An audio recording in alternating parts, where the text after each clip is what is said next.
Dear audience, السلام علیکم۔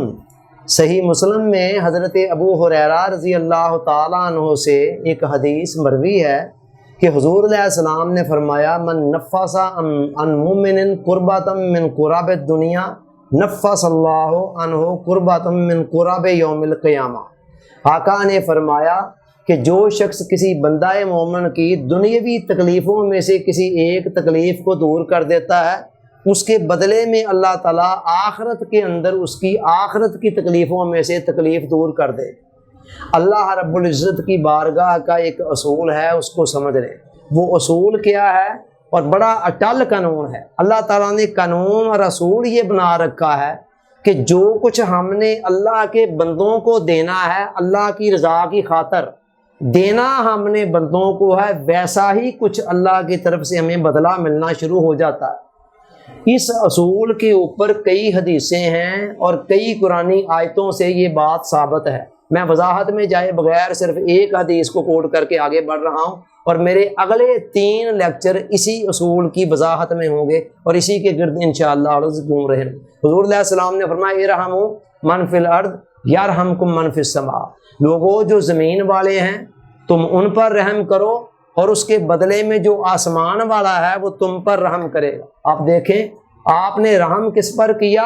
زمین والوں پر، اور جواباً اللہ تعالیٰ نے آپ کے ساتھ وہی معاملہ کر دیا۔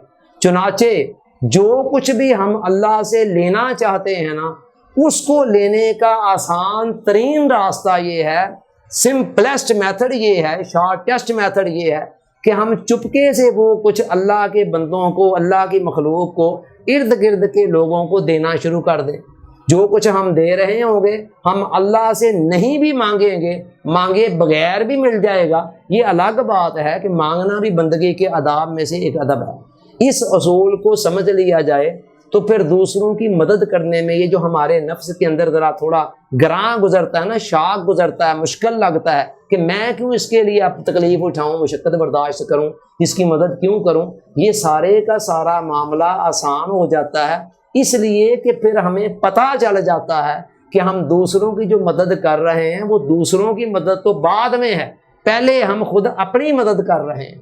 اس حدیث مبارکہ میں ایک بات بتایا گیا کہ تم دنیا کے اندر اگر کوئی تکلیف دور کرتے ہو تو جواباً اللہ کیا کرے گا؟ دنیا کی تکلیفیں تو ہیں بڑی معمولی، اصل تکلیفیں تو ہیں آخرت کی۔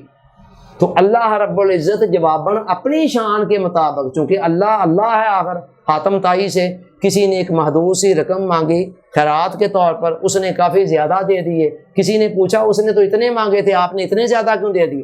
اس نے کہا، اس نے اپنے ظرف کے مطابق مانگے تھے اور میں اپنی حیثیت کے مطابق اپنے ظرف کے مطابق دے رہا ہوں۔ اسی طرح جب ہم کسی کی چھوٹی سی تکلیف دور کرتے ہیں تو ہم اپنی حیثیت اور ظرف کے مطابق کرتے ہیں، اور اللہ اس کے مقابلے میں پھر بدلہ ہمیں اپنے ظرف کے مطابق، اپنی حیثیت کے مطابق دیتا ہے۔ وہ کہتا ہے میں آخرت کی بڑی بڑی تکلیفوں کو تم سے دور کر دوں گا، مگر اس کا مطلب یہ نہیں ہے یہ سودا سارا ادھار ہے۔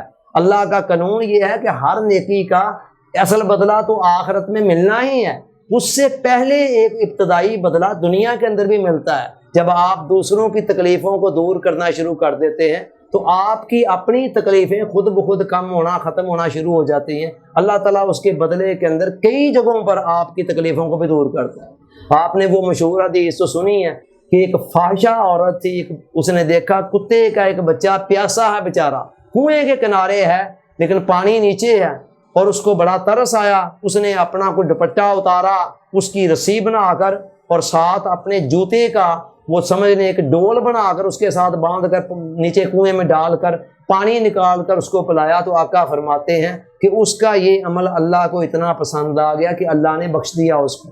اب اگر ایک کتے کے بچے کے ساتھ نیکی کرنے کا یہ بدلہ ہے تو انسان کا کیا مقام ہے اور کیا مرتبہ ہے؟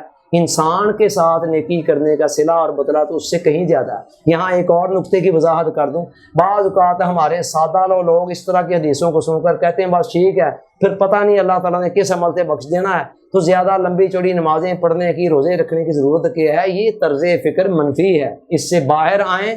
جو کچھ بھی آپ کے بس میں ہے، جو اللہ کے حکام ہے کریں، لیکن اس طرح کے مواقعوں کو بھی زیادہ سے زیادہ جہاں بھی کسی کی مدد کا موقع ملتا ہے یہ سوچ کر کیش کرائیں کہ آپ اپنی مدد کر رہے ہیں۔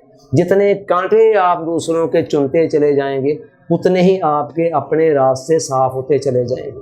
اللہ تعالیٰ سوچنے سمجھنے یاد رکھنے عمل کی توفیق عطا فرمائے، آمین۔ آپ کا بہت بہت شکریہ۔ السلام علیکم۔